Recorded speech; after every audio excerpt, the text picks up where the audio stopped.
আসসালামু আলাইকুম। আজকে আমরা শিখব বীজগণিতের যোগ। তো বীজগণিতের মধ্যে সবচেয়ে সহজ হচ্ছে গিয়া যোগ। তো এটা আমাদের অনেকেতে কাজে লাগে। তো আজকে আমরা শিখব বীজগণিতের যোগ। আশা করি ক্লাসটা দেখলে সবাই বীজগণিত যোগগুলো খুব সুন্দরভাবে সমাধান করতে পারবেন। আচ্ছা, তো প্রথমে শুরু করি।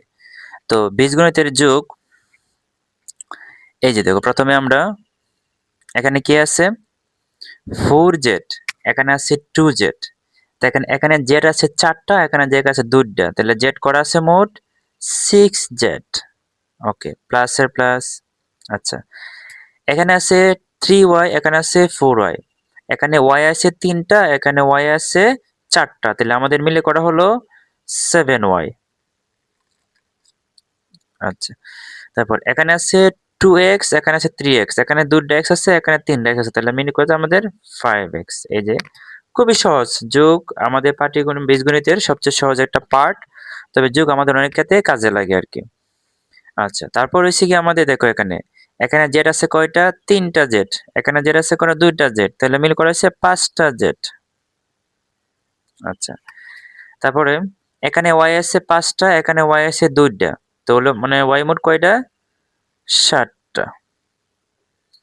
আমরা চলকগুলা দেখবো না কে আছে, তার আগের সংখ্যাটা দেখবো কে আছে, এই হিসেবে আমরা যোগগুলো করবো। যেটা পাটিগণিত যেভাবে যোগ করতাম সেম এভাবে আর কি। যখন এখানে আছে 4, এখানে আছে 2, তাহলে যে পাটিগণিত যোগ করতে আমাদের 4 আর 2 কত 6, আর এখানে শুধু কি লাগাইতে আমাদের এখানে আছে 4x, এখানে আছে 2x, তাহলে মিলে করেছে আমাদের 6x।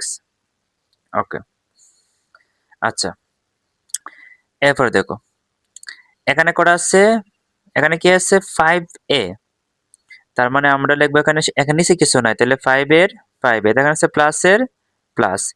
এখন একটা ইম্পর্টেন্ট কথা, এখানে বি, শুধু বি আছে, তে কোনো কিছু যখন চলক থাকবে তার কিছু থাকবে তার মনে মনে আমরা 1 ধরবো। কি ধরবো 1, তার মানে এখানে বি মানে একটা বি, এখানে করা বি 2টা বি, তাহলে যোগ করে করা হচ্ছে আমাদের 3b প্লাস।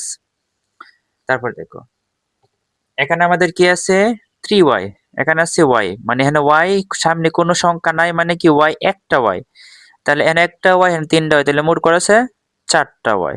ওকে, আচ্ছা, এখানে দেখো এই যে এখানে এ, এ মানে শুধু কি একটা এ, এখানে করা হয় 2টা এ, তো যোগ করলে করা হয় 3টা এ প্লাস প্লাস প্লাস।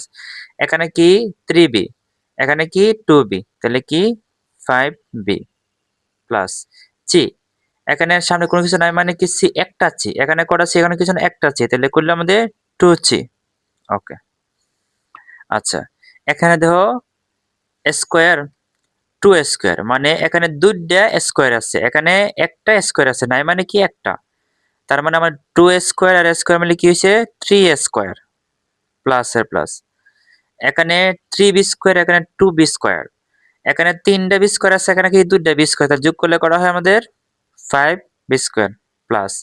এখানে 2c এখানে আছে, তাহলে মিলে কত হয় আমাদের 3c। যোগগুলো খুবই সহজ।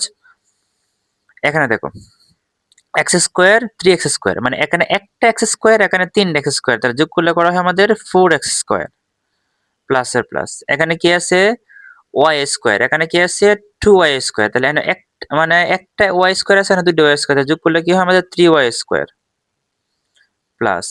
এখানে আছে আমাদের 3c, এখানে আছে একটা c, তাহলে যোগ করলে কয় 4c। আশা করি যোগগুলা সবাই বুঝতে পারছো, যোগগুলো খুবই সহজ। আমরা নেক্সট ক্লাসে আমরা কিভাবে বিয়োগ করতে হয় এগুলা শিখবো।